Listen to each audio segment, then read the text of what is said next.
ATM 13 Commitment 2020 Alabama votes. We are going over everything you need to know before heading to the polls tomorrow morning.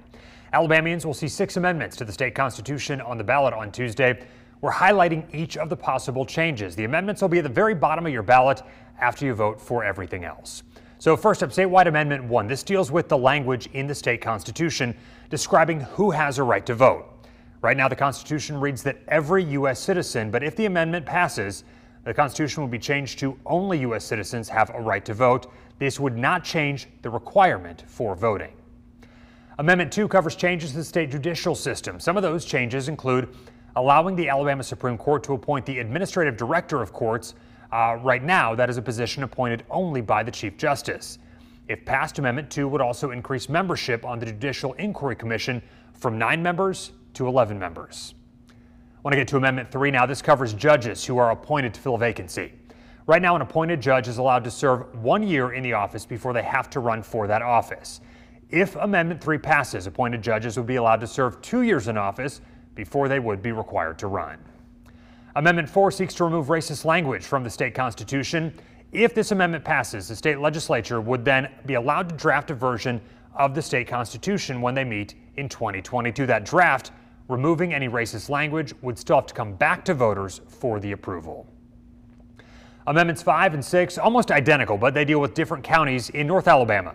5 relates to Franklin County, while 6 relates to Lauderdale County. If these pass, the state constitution would have a special stand your ground law. This is for churches in those counties. Again, all 6 amendments will be at the bottom of your ballot when you head to the polls tomorrow morning. And there are 8 Alabama counties that will be deciding countywide amendments as well on Tuesday. WVTM 13's Lisa Crane breaks those down for us. Ian, voters in Bibb and Walker counties will decide whether to give probate judges who are members of the state bar, in other words attorneys, the same power and authority as a circuit judge. So this would allow some cases to be decided in probate court that would otherwise be transferred up. Proponents say it'll save time and money and lighten the caseload in circuit court. Now, Walker County residents will also decide whether elected and appointed officials, including the sheriff, can participate in the employees' retirement system. In Calhoun County, voters will consider an amendment to make existing charity bingo games legal again.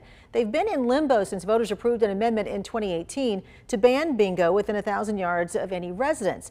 Now, this pertains to charity bingo in this amendment, and that's charity bingo only. Well, those of you in Fayette County will see a constitutional amendment on the ballot that would raise property taxes by 3 mills. That money would go to the Fayette County Firefighters Association to benefit fire services, both paid and volunteer departments. And a yes vote to the amendment in Pickens County would keep things just the way it is right now. It would mean voters will continue to elect the county school superintendent. The Shelby County amendment has to do with mutual aid. Voters there will decide whether cities and utilities could enter into contracts to help each other out to more quickly restore utility service after a natural disaster or other emergency. In St. Clair County, voters will decide whether to establish school districts. And while this is not a vote on a tax increase, those opposed to this change say it would make it easier for officials to ask for new taxes in the future. There are 2 amendments on the ballot in Talladega County. The first would ensure a person is not liable for using deadly force in self-defense or while defending another person on church property. Opponents say this is already covered in the state stand your ground law. Amendment 2 in Talladega County would make it illegal to use septage, that's human sewage, like that from a septic tank, to be applied to land as a fertilizer. This one came up because of public outcry over a business near Lincoln that was doing just that.